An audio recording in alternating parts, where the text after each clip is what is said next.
My name is Min, a final year intern in journalism. That night I was assigned to collect material about Japanese urban legends around the old dormitory building. A 3-story concrete block, half abandoned. Its hallways stretching endlessly with moldy stains crawling across the walls. The air smelled damp like moss soaked in stagnant water. The security guard told me on the second floor there was a restroom at the very end of the corridor. People called it the last door. He said after 11 p.m. nobody dared to step inside. They believed there was another hidden door within, leading to a place not drawn on any blueprint. I did not believe in such things. But for the podcast, I carried a recorder, a flashlight, and a notebook. At 11:07 p.m., I set foot on the stairs. Each wooden step groaned and bent, casting zigzag shadows like saw teeth across the ceiling. At the landing, wind blew through a broken window, making a torn curtain flap like the lung of a sick patient. The story went like this. A young girl once slipped on the railway during summer break. A train cut her body in half, leaving only her upper torso dragging itself forward like a broken doll. Since then, Kashima Reiko has haunted the restrooms of abandoned schools and dorms. She drags her body with her arms, bones scraping the tiles, making the sound kashi, kashi, shika, shika. Whoever meets her eyes at midnight will be asked a question. Answer wrong, and she will rip off your legs to replace her own. When I reached the hallway of the second floor, it was 11:21. The walls were stained and at the far end, a flickering light revealed black handprints smeared along the plaster. I pulled out my phone, pressed record. This is Min, old dormitory, second floor, last restroom. The silence here is heavy, like cotton soaked in water. I am going in. The restroom door creaked open with a rusty scream. Inside, 3 stalls. The ceiling light was dead. Only my flashlight painted pale shapes across cracked tiles. First stall, strangely clean. Second stall, the mirror fractured like a spiderweb, all lines converging into one black point. Third stall, the door slightly ajar, breathing out a steady cold draft. I whispered, just the wind. Then scraping. Kashi, kashi, shika, shika. Faint, but sharp. I lowered the beam. Nothing. Only a wet trail across the floor, as if something had crawled in. The fractured mirror, my reflection split into 3. The middle one, its shadow stretched far longer than mine, touching the bathroom door. I spun around. Nobody. Yet the dragging sound grew closer, counting each tile between us. Suddenly, the third stall's door slammed shut. The dragging stopped. Silence, like before snowfall.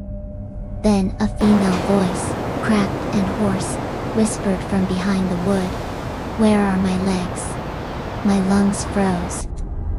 I forced breath into my chest. I remembered the legend. You must answer correctly, or else. I stammered, Kashima Reiko, I know your name. The stall was quiet. Then her voice again, right against the crack. Then do you know what my name means? I swallowed. Ka means mask. She means dead. Ma means demon. Silence again. Then a hand slipped out through the gap. Pale, impossibly cold. Fingers long as branches. It did not grab me. It only pointed at the fractured mirror. I turned. In the middle reflection, it was not me anymore. Hollow eyes. Dark sockets like bottomless wells. Its mouth moved. Listen. I only come to those who answer correctly. The ceiling light flickered. In the reflection behind me, stood a sailor uniform figure, hair short, skin ghastly white. The dragging sound rose louder, scraping every tile. Kashi, Kashi, Shika, Shika. I stumbled back, spine pressing against the wall. Her final whisper seeped through the stall door. Because you know my name, I can find you. The light burst out. Darkness sealed shut like the lid of a coffin. When my flashlight flickered back on the restroom, was not the same.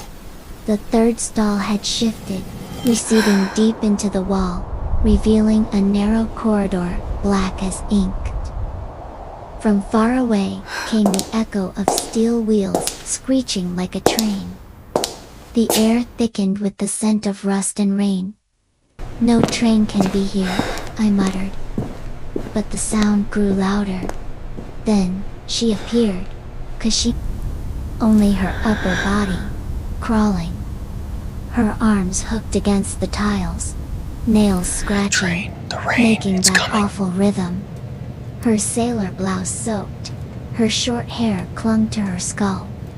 Her skin was too pale, powdered like chalk under fog.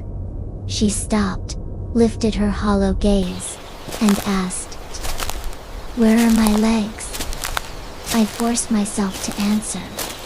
The train took them, on the rails, on a rainy night. Her lips twitched, not a smile, not a grimace.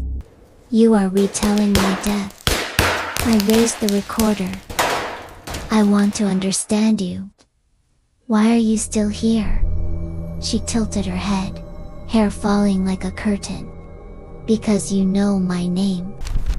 Because you spoke the syllables. Because you placed me in your mouth without knowing what would come out. Behind her, the dragging echoed again, as if her shadow itself was crawling. The tiles shook. The restroom walls peeled away, replaced by rusted station signs. Wind howled through, It's too dark to see bringing anything the in stench there. of oil and steel. I realized I had stepped into the last door.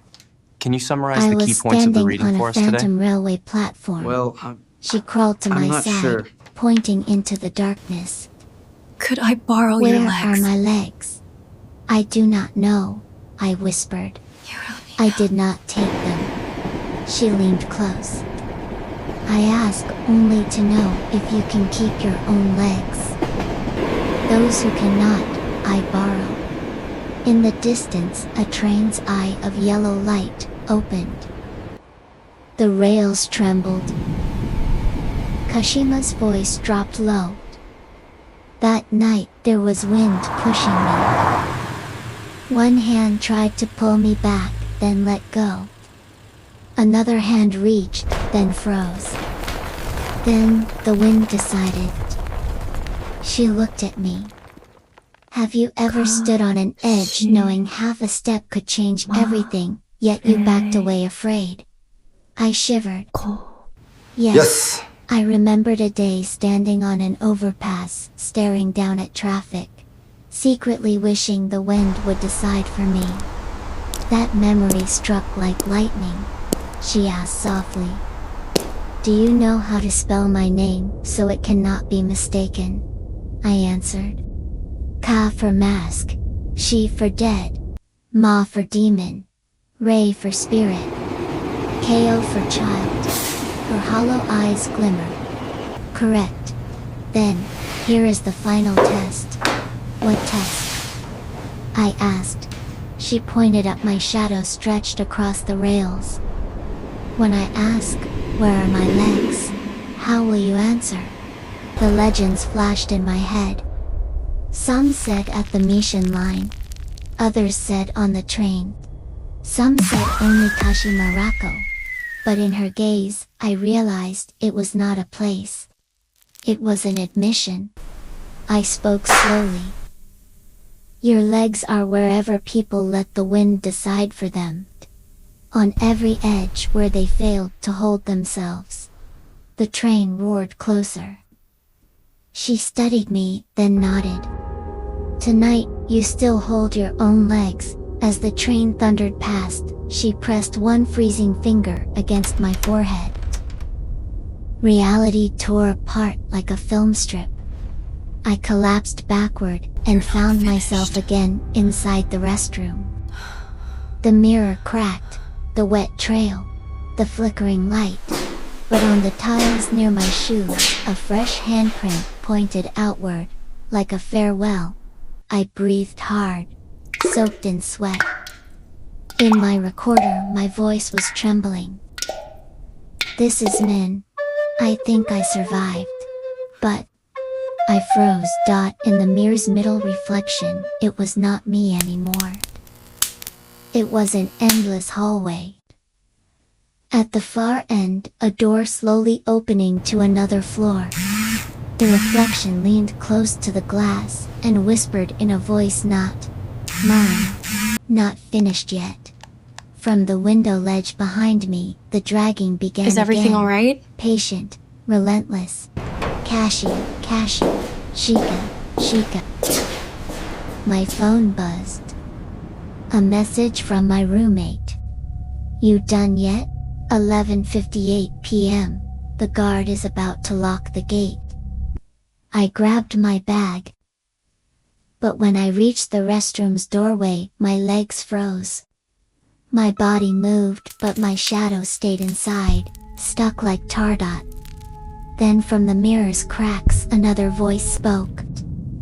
Not hers. Choose not wisely. mine. Something in between.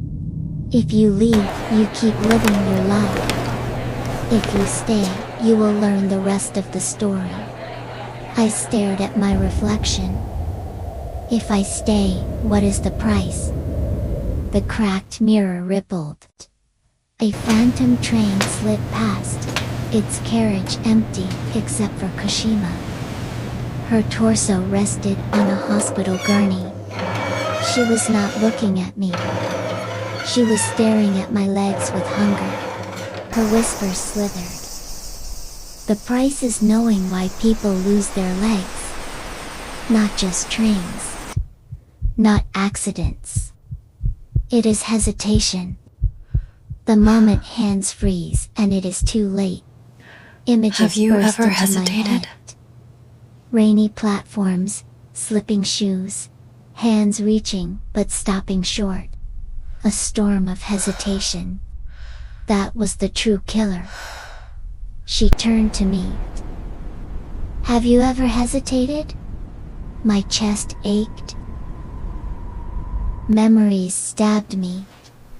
Delayed phone calls, unread texts, moments when I left others waiting in the dark. I whispered. Yes, I have. She nodded. Then, you know the price. What is the final symmetry If you want in to our leave with composition? your own legs, answer me truthfully. My heart pounded truth like a is that hammer. That we Ask. all She need raised each other her hand. to make a better My world. shadow detached, frozen on the tiles like a black scar. If I ask you, what do you need your legs for? What will you answer? My mind raced. To run? To escape? To conquer all lies. I swallowed hard. The only true words left to take responsibility for my own steps. Rain tapped the window like applause. She looked away, ashamed of her own longing. Then keep them. My shadow snapped back to my feet. The mirror sealed a little, though cracks remained like scars. She retreated into the reflection, into the empty train. Before vanishing, her voice lingered. Do not let the wind decide for you. The restroom light flickered back to normal. The third stall was closed again. I grabbed the recorder. Time reads 0 hours 23 minutes and 59 seconds. I rushed downstairs. The guard scolded me. I thought we lost another one. I just nodded, too tired to explain. Back in my room, I replayed the file. At 12:08, Just be on time next between time. my breaths, Just be on another time, female voice whispered, "If you know my name, do not forget how to call back your own legs." At the very end, just before I shut the restroom door, faint dragging echoed, "Kashi, Kashi." Each replay louder. It's in the woods. Closer. That night, I placed my shoes neatly beside my bed, toes pointing toward the door. I wanted my first step in the morning to be straight, not delayed. At 3 a.m., a message appeared on my phone. So the concept of personal No identity number, is really crucial just to words. understanding many of the You philosophical answered debates. correctly. Do not make me borrow next time. Key froze, staring at the floor. No wet footprints. No marks. Only my shadow clinging tightly to my legs, obedient like a pet that finally learned its master's name. Somewhere out there, in a broken mirror or a phantom station, Kashima still crawls, searching for the hesitant.